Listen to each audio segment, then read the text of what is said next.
Hi, and welcome to Love and the Planets for the week of November 27th, 2017. I'm Armand Diaz in New York. And I'm Margaret Gray in Dublin. So, Margaret, what are we coming up? We have the full moon already. It seems like we just had a new moon, and now we've got a full moon in the sign of Gemini.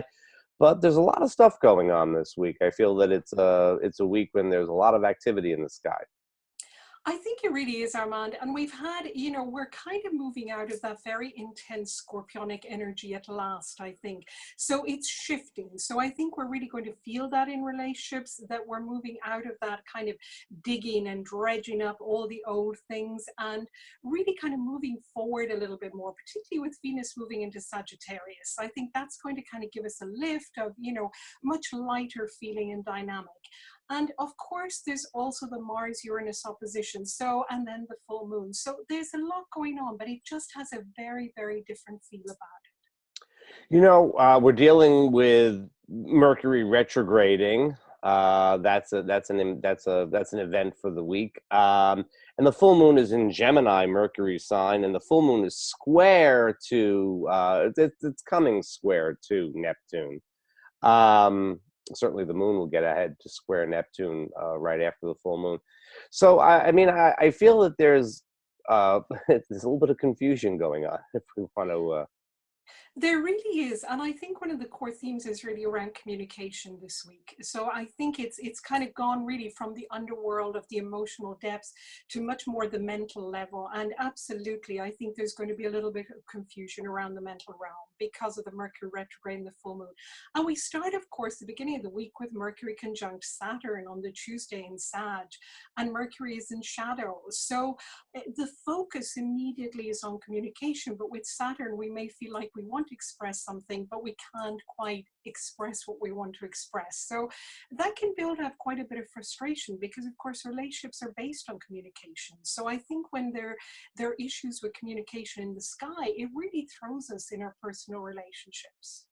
It could be hard to find the right words this week. I think that we may, with Mercury and Saturn, we may just have a hard time getting the words out.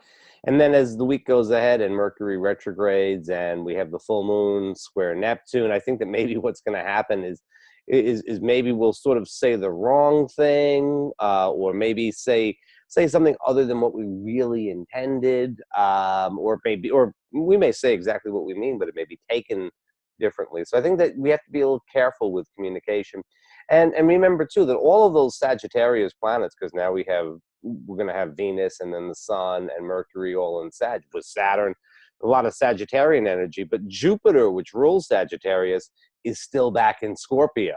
So there's a little theme underlying that emotionality that is it's still lurking around.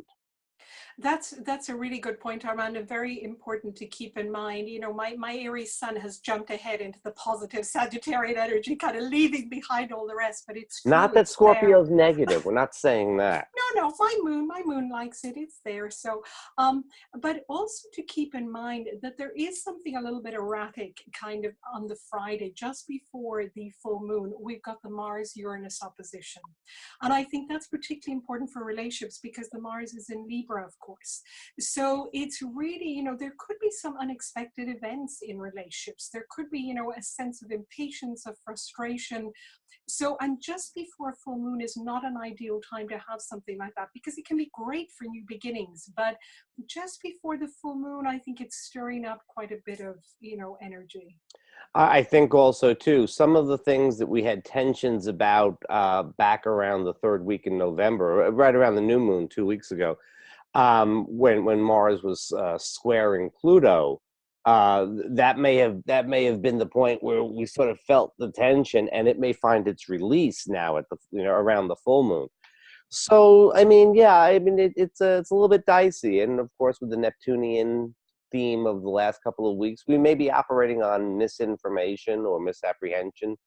I On a more positive level, I think this full moon in Gemini could be a lot of fun and square Neptune. I mean, if things are going well, it's a pretty nice energy.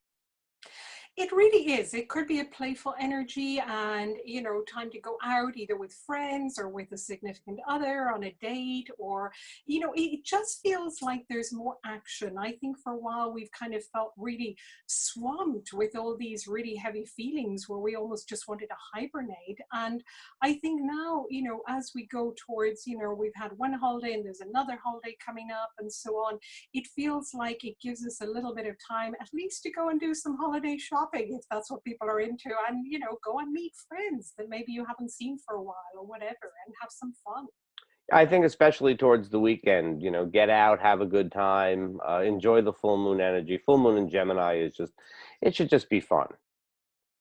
And particularly, of course, for anybody who has the sun, moon, or personal planets in Gemini or Sagittarius, or do have a look at your composite chart and see, of course, where this full moon lands in your composite chart, which house, and so on. And on that note, I guess we'll see you next week, Armand. Bye bye, Margaret.